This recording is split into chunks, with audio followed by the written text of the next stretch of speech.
Hello, lovelies, and welcome to #WhipChat World Building. This is part one in a multi-video series. I originally was going to do this as live streams, but the live stream did not turn out very well. My rural internet really hates StreamYard. So without further ado, we will begin on the series that was inspired by, I was on the Winter Writers Retreat, sponsored by Barrett Laurie. The link is in my books and blah, blah, blah uh, playlist. We talked about world building with Nia, the Vixen of Fiction, and Chandra Arthur, and C.E. Dorset, who is my good friend Charlie. And so I I love world building. World building is one of my favorite things. So we're just going to jump right into the questions. And the first question is, where do you start building your world? Do you start with a character, with a place, with a scene, with a word? Where does your seed come from? My answer for this, I usually start with a scene. I usually start with a scene that becomes character profiles and kind of a very rough plot. I use the or writing the tree method, which I also have a link to the video below. So I just like word vomit random scenes out on the base scene, and then I start a character profile, and then I do a rough plot, and then I world build like crazy. I mean, I literally have to make myself stop world building to start writing. I mean, you don't have to go as far as that, but honestly, I'm kind of obsessed with world building. And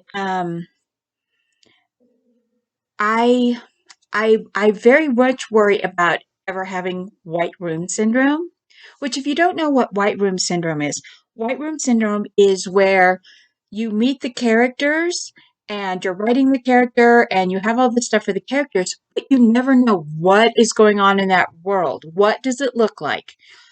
What are all the details? I mean, you don't have to write 18th and 19th century Victorian historical romances to know how much is too much, but you also don't want to write something where it is just a stream of consciousness with no environment. And that's what white room syndrome is. So you don't have to world build much.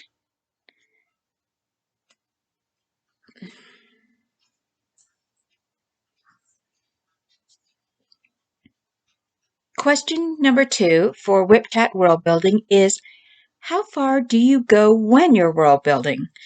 Do you make maps? Do you create cultures, customs, religions? Do you add local color to your world? What's the weather like?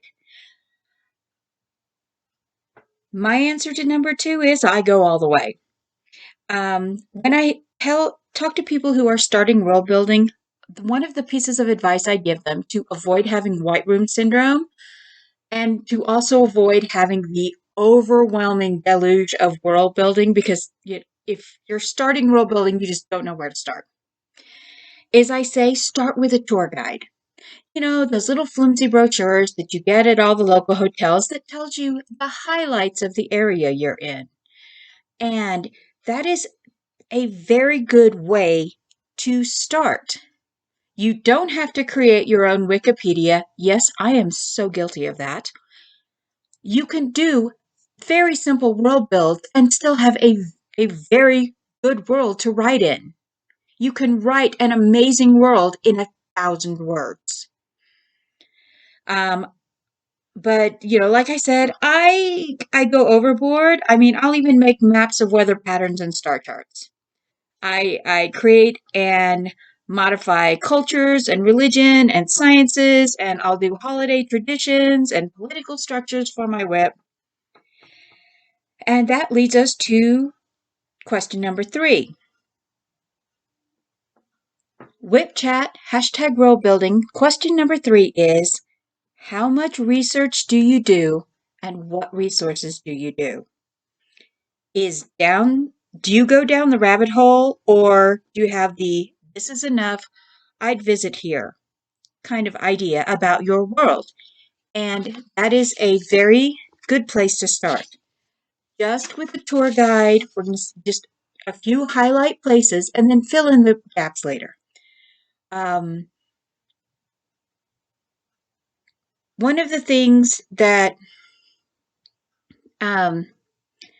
you need to realize is that, like, if you start world building, your little tour brochure, that is not the end of your world building. You can keep world building. I'm the kind of person who I'm like, move over, Alice. I'm jumping down the rabbit hole boots first. And I confess that I stopped. I use Wikipedia. I use Google. I use academic sites about mythology, culture. I get my names. I have 5 different baby name sites that have meanings of baby names in different languages saved, just so I can have that base. I look at religions. I look at cultures, I look at traditions. Now, this is where you get the gray area of you have to be very, very careful not to tread that line of inappropriate cultural appropriation, which means you don't want to borrow something from another culture, very obviously borrow it, and then have it come off as disrespectful or sometimes somehow played less. So I mean, I love to travel.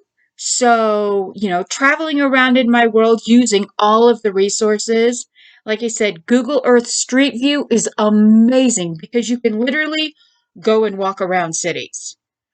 Just click the button and it will walk you around cities. They are uploading like ancient ruins that you can go and walk around to see what the layout is. And maybe you don't have that in your fantasy world, but it will give you an idea for something to put in. Question number 4 is for Whip Chat, hashtag world building.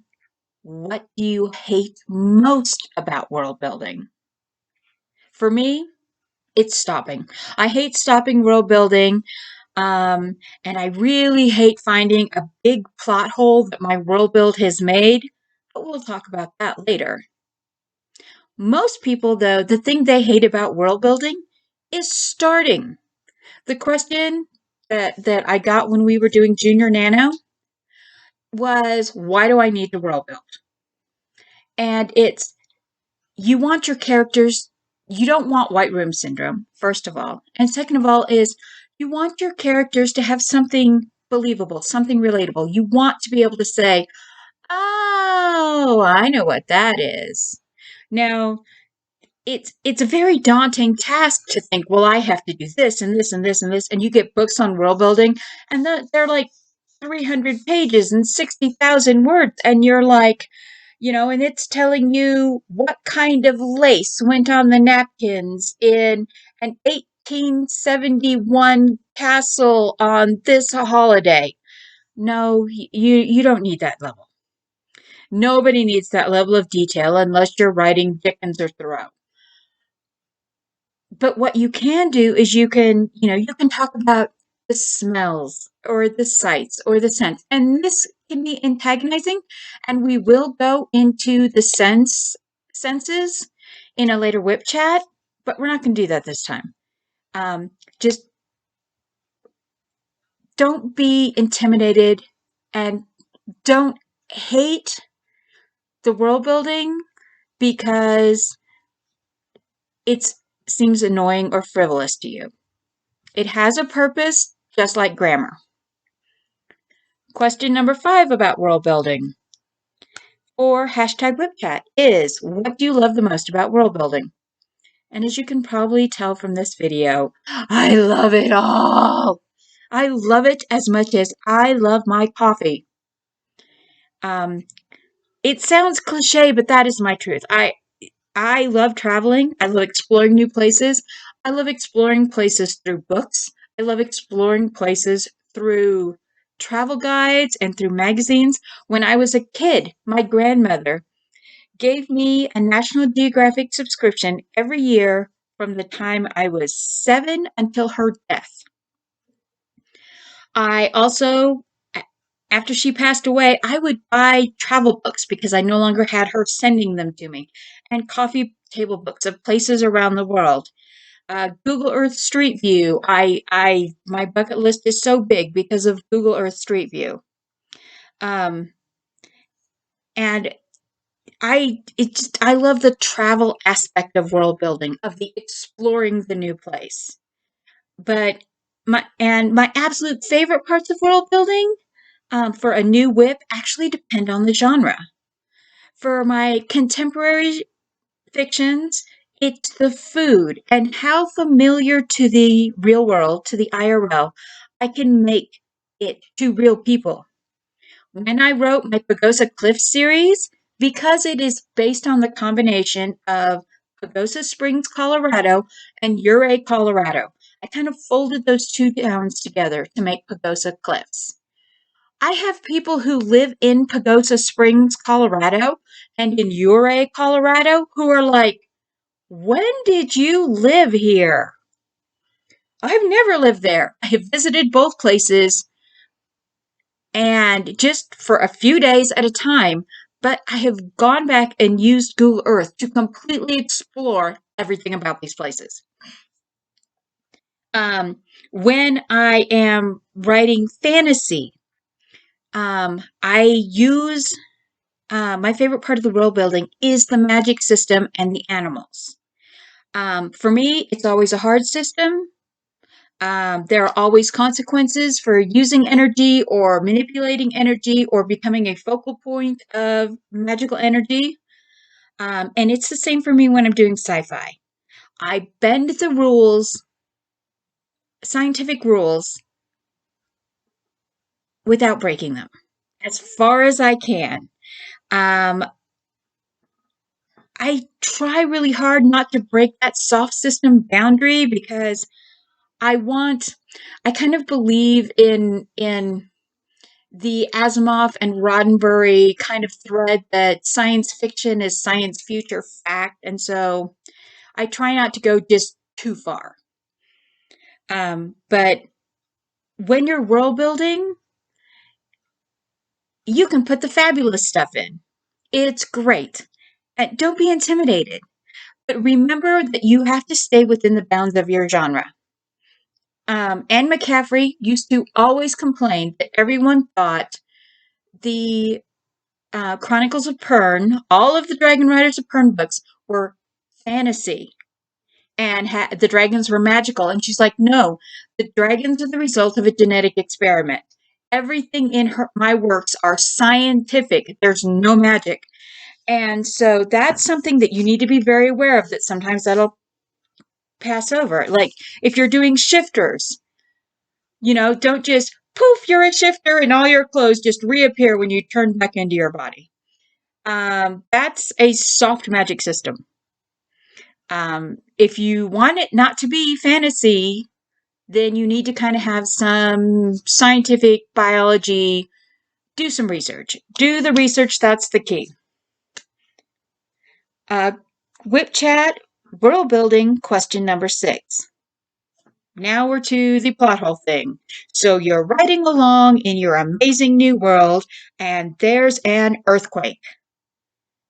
How do you deal with a world building caused plot hole or plot holes? Well, first you rent a backhoe. No, I'm kidding. Don't panic.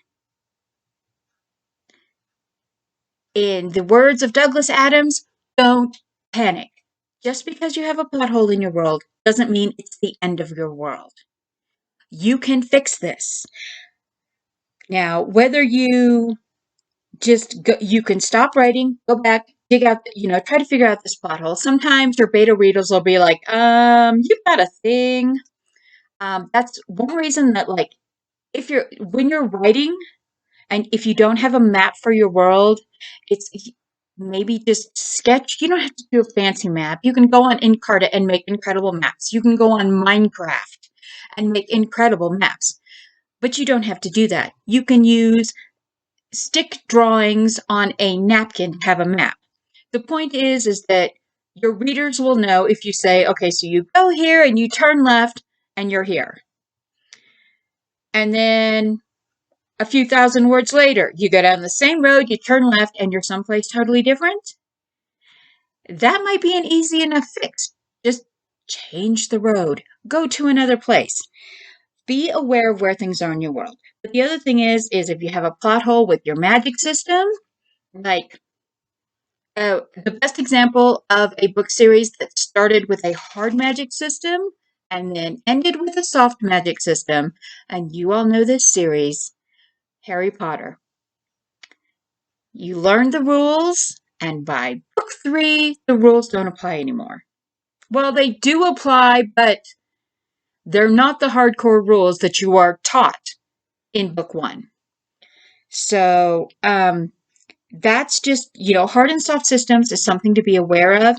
If you push that soft system boundary for your magic system or for your sci-fi system, you can always fix it. You can always do the Star Trek Q in the continuum solution to fixing a problem, and that is change your universe. Give a plausible explanation about why this suddenly works.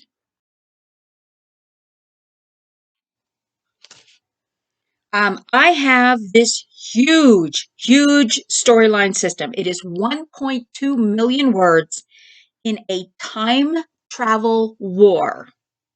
Now, this was the first series that I started after my stroke. It started as a fan fiction based on a YouTube playthrough. And then the guys kind of broke up. They're not together anymore. So I had to write them all out of it. And then I started writing and expanding it. And now it's this huge thing. And sometimes I still need to rent the backhoe to fill in the plot holes I find. Because I have this thing. I have one group of characters that move linearly through time. And then I have these 3 or 4 characters who have the ability to jump backwards in time. So the events in the past that are happening in one direction for one group of characters, I also have to show in future books from the perspective of the people who are jumping back to there. So they have to be the same event, but they have to be different enough to keep the reader engaged. It has given me, I've had to move so much around. Everything I move, I have to check and double check and recheck and make sure that every point that that event is referenced gets shifted to. It has given me so many headaches. The plot holes, some of the plot holes I found are just like, oh, why did I even write that? But it's, time is funny stuff. Yeah, shut up, Einstein. That's all I'm going to say about that. Plot holes do not let the plot holes that you find, especially the world building plot holes, become a dam across your river of creativity and give you block. They are easily enough fixed with research. They are easily enough fixed with even the slightest shift in the world. To fix a major plot hole, sometimes you just need to change a very minor thing. Sometimes it'll be a big rewrite, and that can't be helped. But do not panic when you hit a plot hole. It can be fixed. That is all I have for you today. Whip Chat will be back weekly. And so we will be continuing world building. Next time we are going to be doing just a base characters and cultures. And that's just what we're looking at. Just a few questions on starting your character and culture. Who are you? Who? Not going to go any further with that. Don't want to get a copyright strike. So we will see you next time on Whip Chat #Worldbuilding for cultures and characters. Be blessed, happy scribbling, and have a lovely day.